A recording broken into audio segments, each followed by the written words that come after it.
Bismillahirrahmanirrahim. Assalamualaikum warahmatullahi wabarakatuh. Alhamdulillahirabbil alamin. Assalatu wassalamu ala asyrafil anbiya'i wal mursalin sayyidina wa maulana Muhammadin wa ala alihi wa sahbihi ajmain. Amma ba'du. Puji syukur kita panjatkan kehadirat Allah Subhanahu wa taala yang mana pada hari ini kita masih diberikan kesehatan sehingga kita masih bertemu dalam program Beranda Dakwah, beraktivitas bernilai ibadah. Salawat beriringkan salam, tak lupa pula kita haturkan kepada junjungan kita Nabi besar Muhammad Sallallahu Alaihi Wasallam. Semoga kita semua mendapatkan syafaat beliau di hari akhir nanti. Amin ya robbal alamin.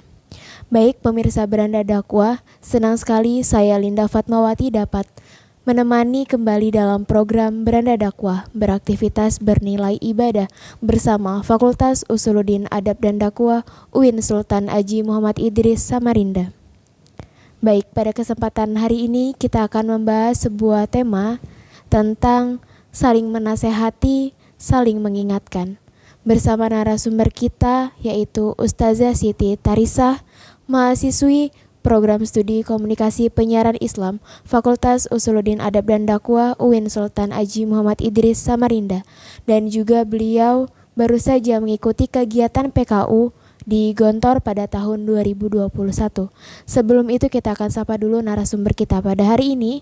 Assalamualaikum Ustazah, bagaimana kabarnya hari ini? Waalaikumsalam, alhamdulillah baik.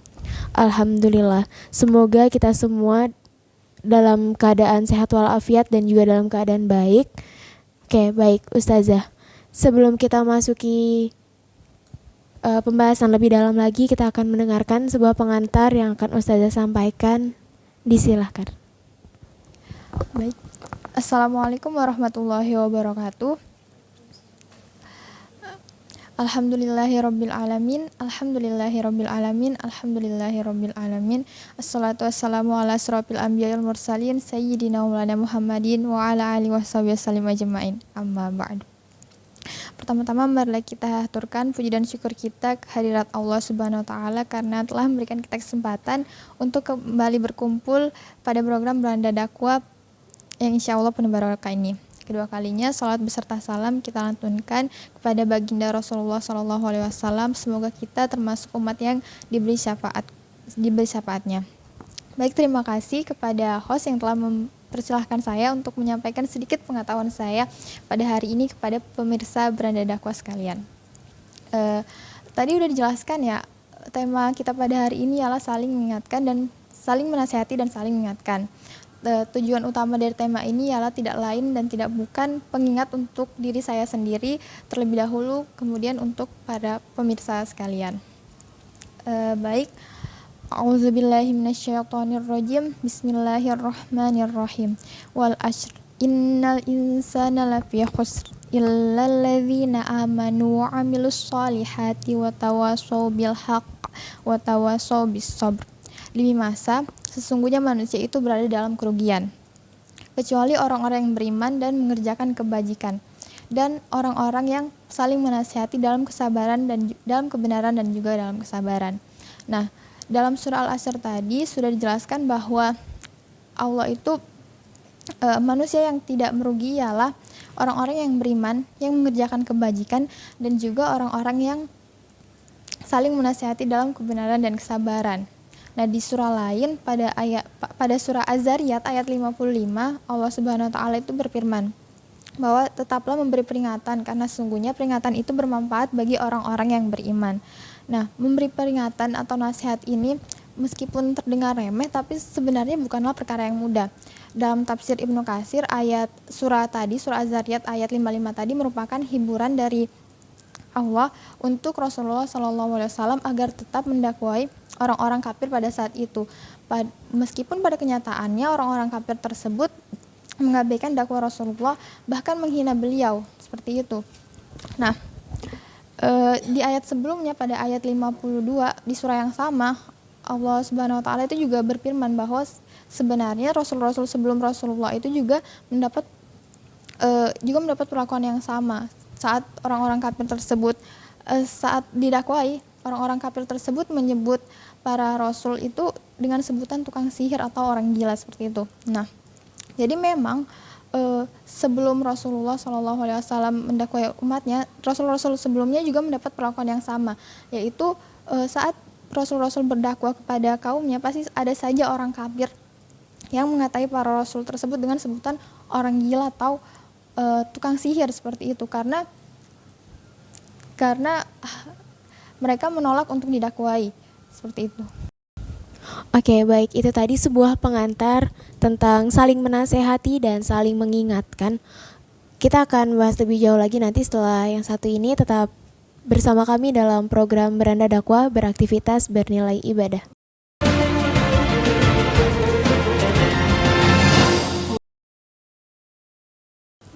Baik pemirsa, masih bersama kami dalam program Beranda Dakwah, beraktivitas bernilai ibadah. Kita akan melanjutkan pembahasan kita terkait saling menasehati, saling mengingatkan bersama narasumber kita, yaitu Ustazah Siti Tarisah. Baik Ustazah, kita akan melanjutkan nih penjelasan tadi di awal, dan silahkan Ustazah. Baik pemirsa Beranda Dakwah yang diridhai Allah, setelah tadi kita sudah membahas tentang bagaimana Rasul itu berdakwah dan bagaimana tanggapan para kaum kafir pada saat itu. Nah, sekarang kita beralih ke zaman modern saat ini. Nah, di zaman modern seperti saat ini, kondisinya pun tidak jauh berbeda dengan kondisi pada saat para Rasul itu mendakwai kaumnya.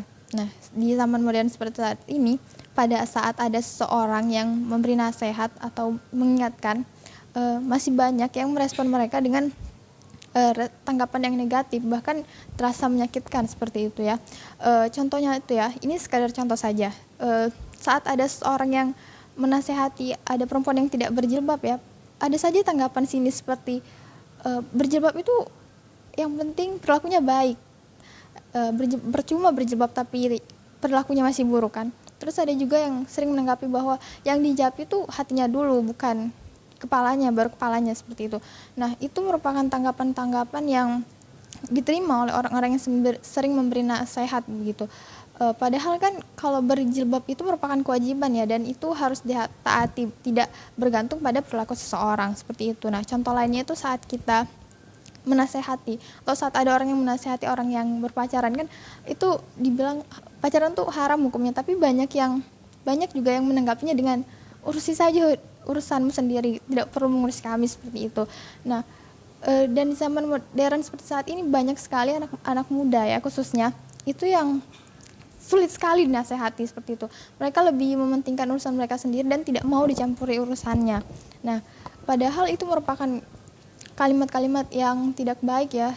Seharusnya mereka tuh menerima untuk dinasehati, tetapi karena melihat perkembangan zaman yang semakin canggih, kalimat-kalimat urusanmu sendiri itu menjadi kalimat yang sering digunakan saat ini untuk menolak saat diberi nasihat seperti itu. Lalu jika dulu orang-orang kafir menggunakan kalimat seperti tukang sihir atau orang gila kepada Rasulullah, pada rasul-rasul yang lain, nah di zaman sekarang sindiran-sindiran itu berubah lebih lembut ya, lebih halus, tapi tetap terasa menyakitkan. Contohnya seperti saat ada seorang yang memberi nasihat atau memberi peringatan, pasti ada saja yang orang tersebut seringkali dijuluki dengan sok alim, sok suci, kadal gurun atau lain sebagainya. Ini merupakan merupakan kalimat-kalimat atau sindiran-sindiran yang diberikan untuk orang-orang yang sering menasehati atau yang suka menasehati orang lain.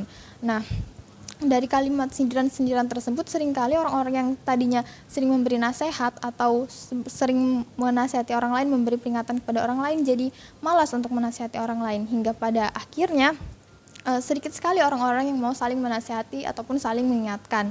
Nah, ya termasuk saya sendiri ya, jadi agak malas gitu menasihati orang-orang yang sulit dinasehati.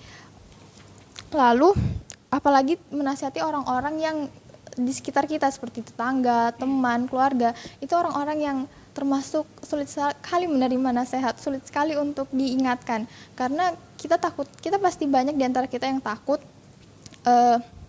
untuk merusak tali silaturahim seperti itu. Kalau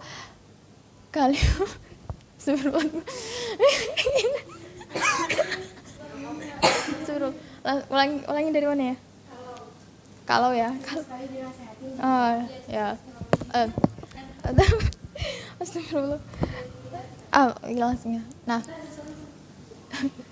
Astagfirullah. Langsung dari apa lagi aja kali ya. Memberi nasihat juga sulit, termasuk pada orang-orang yang dekat dengan kita seperti teman, seperti tetangga, ataupun keluarga kita sendiri. Itu termasuk orang-orang yang sulit sekali untuk diberi nasihat, karena kita pasti takutnya merusak tali silaturahim atau menyakiti perasaan mereka, padahal seringkali apa yang mereka lakukan itu tidak benar. Namun karena kita tidak enak untuk menegur, kita jadi tidak menasihati mereka seperti itu. Nah, ada beberapa ayat yang kita dapat jadikan motivasi agar kita tetap saling menasihati dan saling mengingatkan. Pada ayat pertama itu ada ayat surah Az-Zariyat tadi yang dapat kita jadikan motivasi untuk terus saling menasihati dan saling mengingatkan. Nah, di surah kedua ialah pada surah Al-Maidah ayat 22. Kenapa buka gini? Astagfirullah. Ulang. Salah. Surah selanjutnya setelah Az-Zariyat ayat 55 yang dapat dijadikan motivasi untuk terus saling menasihati dan saling mengingatkan. Nah, di ayat surah Al-Maidah ayat 2 Allah Subhanahu wa taala itu berfirman, dan tolong menolonglah kamu dalam mengerjakan kebajikan dan takwa, dan jangan tolong menolong dalam perbuatan dosa dan melampaui batas. Serta ada pula hadis yang dapat kita gunakan untuk mendorong semangat kita agar selalu menasihati dan mengingatkan seorang. Bunyi hadisnya itu, barang siapa yang mengajak kebaikan maka ia akan dapat sebanyak pahala yang dapatkan orang tersebut tanpa mengurangi pahala dari orang tersebut. Nah, dan begitupun sebaliknya, barang siapa yang mengajak untuk berbuat keburukan, maka pahala orang-orang yang mengikutinya akan astagfirullah, salah. Takut. Ulangi ya. Kecepatan kayak ini. Oke. Ada juga salah satu hadis yang dapat digunakan untuk mendorong kita untuk saling menasihati dan saling mengingatkan. Hadisnya tersebut bunyinya, barang siapa yang mengajak kepada kebaikan, maka ia akan mendapatkan pahala seperti orang-orang yang mengikutinya tanpa mengurangi pahala orang yang mengikutinya. Begitupun sebaliknya, barang siapa yang mengajak kesesatan, maka ia akan mendapatkan dosa sebanyak yang diperoleh dari orang-orang yang mengikutinya tanpa mengurangi dosa mereka tersebut. Hadis ini riwayat Muslim nomor 4831. Nah, hal itu, hadis dan ayat tadi seharusnya dapat menjadi motivasi kita untuk bisa saling menasihati atau saling mengingatkan kepada sesama muslim. Urusan orang tersebut berubah atau tidak itu bukan urusan kita. Kita hanya diwajibkan untuk berusaha, termasuk dalam menasihati dan mengingatkan seseorang. Nah, urusan dia berubah atau tidak itu merupakan urusan Allah, dan hidayah Allah itu merupakan rahasia Allah. Jadi saat kita menasihati seseorang, kita tidak perlu memikirkan apakah orang tersebut bakal berubah menjadi baik atau tidak, karena yang merubah itu hanya Allah Subhanahu wa taala. Kita hanya diwajibkan untuk berusaha. Seperti itu. Oke, baik Ustazah. Tadi ya, banyak sekali hadis dan juga surah Al-Quran yang mengatakan untuk kita harus saling menasehati dan saling mengingatkan, walaupun orang itu tidak berubah dari apa yang kita usahakan, tapi Allah yang maha membalikkan hati dan juga bisa merubah seseorang.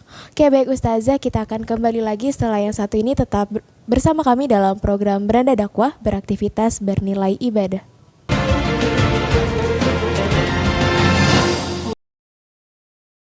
Baik pemirsa, kembali lagi bersama kami dalam program Beranda Dakwah, beraktivitas bernilai ibadah. Masih bersama narasumber kita, yaitu Ustazah Siti Tarisah, mahasiswi semester 7 dari program studi komunikasi penyiaran Islam. Baik Ustazah, bisa dilanjutkan pembahasan tentang saling menasehati, saling mengingatkan. Baik, kita lanjutkan.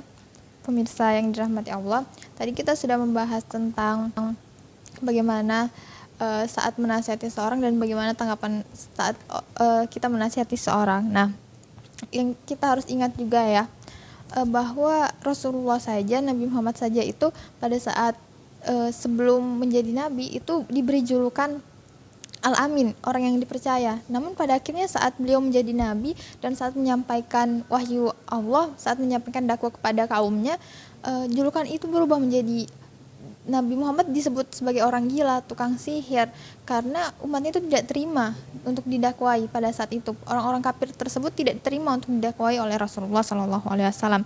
Nah, apalagi kita yang manusia, yang hakikatnya hanya manusia biasa yang punya banyak dosa, yang banyak sekali aib-aibnya yang ditutup Allah, seharusnya itu sangat wajar ya saat ada seorang yang mengatai kita atau menjalankan kita atau mengabaikan kita saat kita mendakwai atau memberi nasihat dan mengingatkan orang lain. Jadi sangat wajar saat kita juga dikatai perkataan-perkataan yang tidak enak, karena sebenarnya apa yang kita rasakan saat ini, apa yang ditujukan kepada kita itu masih belum ada apa-apanya dibandingkan dengan apa yang diterima Rasulullah pada saat Rasulullah berdakwah kepada kaum kafir pada saat itu.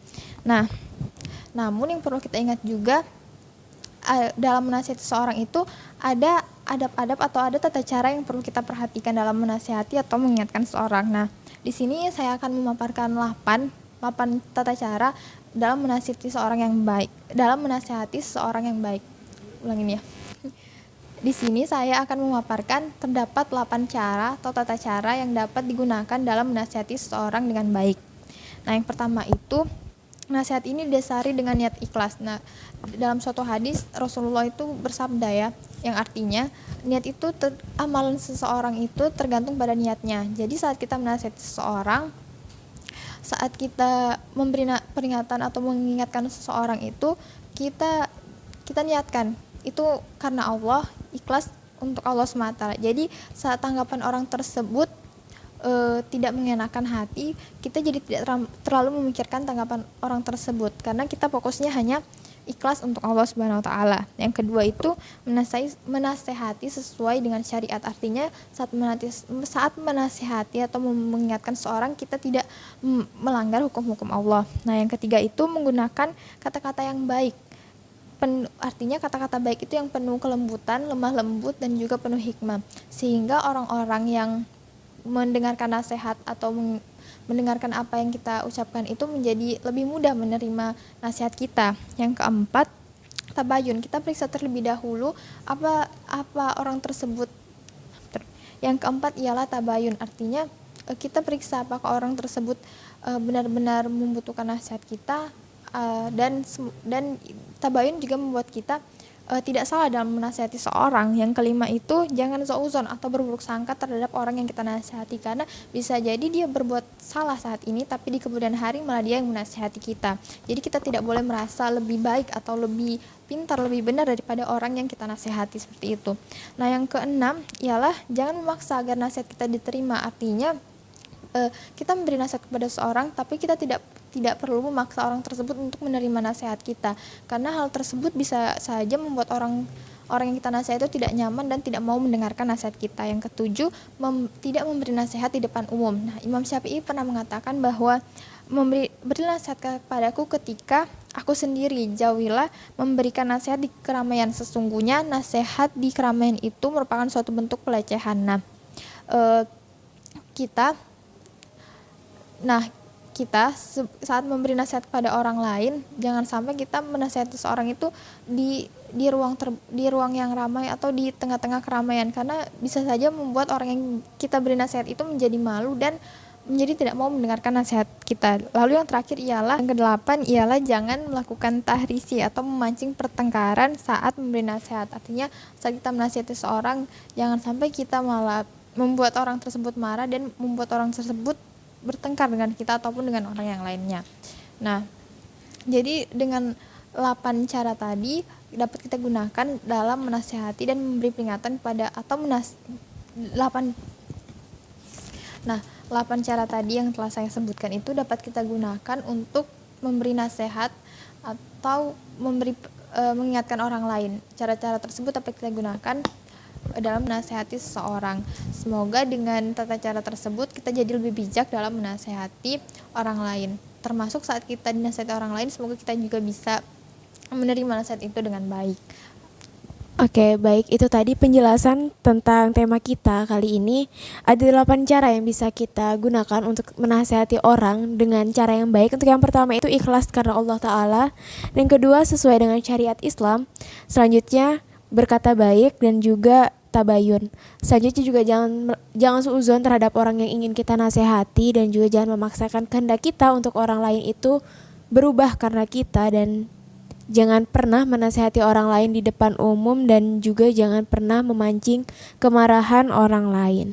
Baik, itu tadi pembahasan yang sudah disampaikan oleh Ustazah. Selanjutnya kita akan masuk ke dalam sesi tanya jawab. Sebelum itu, untuk pemirsa yang ingin bertanya, bisa langsung menghubungi kami di nomor 0852 8961 0044 dengan format nama dan juga alamat serta pertanyaannya apa. Silahkan kirim ke nomor yang sudah saya sebutkan tadi. Sebelum itu kita akan jeda dulu. Tetap bersama kami dalam program Beranda Dakwah, beraktivitas bernilai ibadah.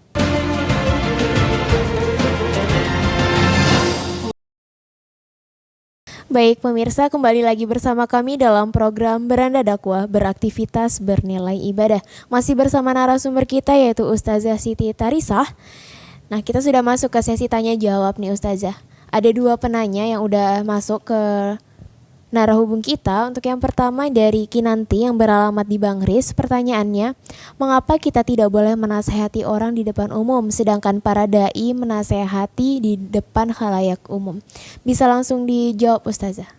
Baik. Jadi kenapa kita di salah satu caranya tadi menasehatinya tidak di depan umum, sedangkan para dai menasehati orang-orang itu di depan umum? Pertama yang perlu kita ketahui adalah tingkatan ilmu antara kita dengan para dai. Tentu saja para dai itu memiliki tingkatan ilmu yang lebih tinggi daripada kita yang hanya sebagai orang biasa seperti itu. Nah, yang kedua itu sasaran dakwanya. Nah, dakwah para dai ini berdakwah ialah menyuruh pada kebaikan, dan sasarannya ialah orang-orang banyak. Jadi para dai ini memang sengaja berdakwah di depan umum karena untuk mendakwai atau menceramai, memberi nasihat pada khalayak yang lebih banyak. Sedangkan nasihat dan saling mengingatkan ini hanya pada kita ialah pada hanya orang-orang tertentu saja, hanya orang-orang di sekitar kita saja. Nah, jadi artinya saat kita memberi nasihat kepada seseorang itu bukan ditujukan untuk orang banyak, tapi untuk ulang-ulang Pak. Dari sedangkan ya. Nggak apa ya ini. Oke. Yang kedua ialah sasaran dakwanya. Para dai ini berdakwah. Sedangkan definisi dari dakwah sendiri itu ialah menyeru pada kebaikan, dan sasarannya para dai ini ialah khalayak banyak, khalayak umum. Jadi dakwanya, nasihatnya lebih kepada orang-orang banyak. Sedangkan nasihat atau saling mengingatkan ini bisa saja di antara kita, bisa di antara orang-orang sekitar kita. Artinya kita tidak diwajibkan atau tidak diperintahkan untuk menasihati orang-orang banyak, tetapi orang-orang yang di sekitar kita saja. Nah, menasihati ini bisa pada hanya satu orang. Nah, saat kita melihat ada seorang yang berbuat kesalahan nah kita jangan menasihatinya di depan umum, karena bisa saja itu membuat dia malu, dan bisa saja kesalahan yang dia lakukan itu tidak disengaja. Jadi akan lebih baik jika kita menasihatinya secara diam-diam, secara lebih pada saat dia sendiri seperti itu. Bukan berarti tidak boleh menasihatinya di depan umum, tapi lebih baik dan alangkah lebih baiknya kita menasihatinya saat dia sedang sendiri, atau saat dia dalam keadaan ngomong ini. Alangkah lebih baik jika kita menasihatinya tidak di depan umum untuk menjaga nama baiknya sendiri, dan lebih baik lagi jika kita menasihatinya dalam kok muter-muter ya terulang-ulang ya, astagfirullah, ulang dia dari berdakwah ya. Jadi menasihati ini bisa saja pada satu orang saja. Artinya saat ada satu orang berbuat kesalahan, nah kita menasihatinya bukan di depan umum dengan tujuan untuk menjaga nama baiknya sendiri. Bisa jadi apa yang kesalahan yang dilakukan itu tidak disengaja. Nah, alangkah lebih baik jika kita tidak menasehatinya di depan umum, karena bisa saja dia merasa itu merupakan dijudge atau dihakimi seperti itu. Sehingga saat kita menasehatinya secara saat dia sendiri itu dia akan lebih mudah menerima nasihat dari kita. Seperti itu. Oke, baik. Semoga tadi pertanyaan dari Kinanti bisa menjawab ya. Jadi sudah sangat jelas tujuan dari para dai adalah untuk menyerukan kepada kebaikan dan untuk kita untuk menasehati itu harus lebih personal karena kita memberikan masukan-masukan supaya orang itu tidak melakukan kesalahan yang sama dan bisa melakukan lebih baik lagi dari yang sebelumnya dia lakukan. Oke. Selanjutnya ini pertanyaan yang kedua Ustazah dari Khadijah yang beralamatkan di M Yamin. Pertanyaannya, bagaimana jika ada orang yang melakukan kesalahan dan dia paham, dia sadar bahwa dia salah, tetapi saat kita memberikan nasihat dia tuh tidak berubah. Itu bagaimana Ustazah? Silahkan. Jadi pertanyaannya saat kita memberi nasihat tetapi orang tersebut masih mengulangi kesalahannya.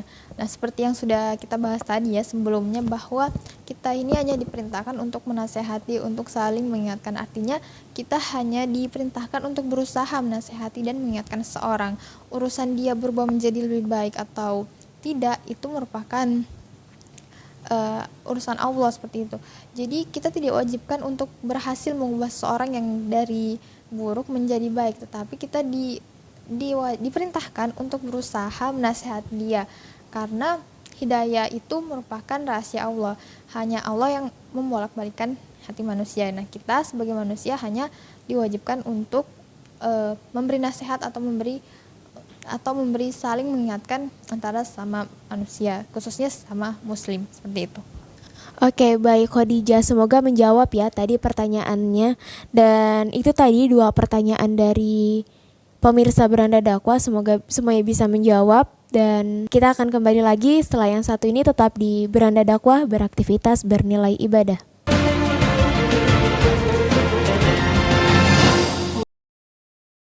Baik pemirsa, masih bersama kami dalam program Beranda Dakwah, beraktivitas bernilai ibadah. Dan kita sudah memasuki dalam segmen terakhir, yaitu segmen kesimpulan dan juga segmen penutup. Dipersilakan Ustazah untuk menyampaikan kesimpulan dan juga penutup doa. Dan pada Ustazah dipersilakan. Baik pemirsa Beranda Dakwah, sebagai penutup saya ingin memberi satu cara yang mudah dan dapat dengan mudah kita lakukan dalam kehidupan sehari-hari, apalagi di era media sosial seperti saat ini. Cara yang mudah untuk memberi nasihat atau saling menasehati dan saling mengingatkan ialah dengan menyebarkan konten-konten dakwah atau merepost konten-konten dakwah di story kita. Dengan cara tersebut bisa jadi orang-orang yang melihat story kita itu dapat terketuk hatinya dan mendapat hidayah dari Allah. Nah, sekian dapat saya sampaikan. Saya tutup dengan mengucapkan alhamdulillahirrahmanirrahim. Sekian dari saya, kurang dan lebihnya saya mohon maaf. Wassalamualaikum warahmatullahi wabarakatuh. Waalaikumsalam warahmatullahi wabarakatuh. Diucapkan terima kasih Ustazah telah menyempatkan waktu dan berbagi pengalaman dan juga berbagi ilmu kepada kita semua. Semoga Ustazah dan pemirsa Beranda Dakwah selalu dalam keadaan sehat walafiat. Kita sudah masuk ke dalam penghujung acara. Untuk pemirsa Beranda Dakwah, tetap saksikan program Beranda Dakwah setiap hari Rabu pukul 16 WITA hanya di Tipian TV. Saya Linda Fatmawati memohon maaf apabila terdapat kesalahan, dan seluruh kru yang bertugas pamit undur diri. Terima kasih. Wallahul muwafiq ila aqwamit thoriq. Wassalamualaikum warahmatullahi wabarakatuh.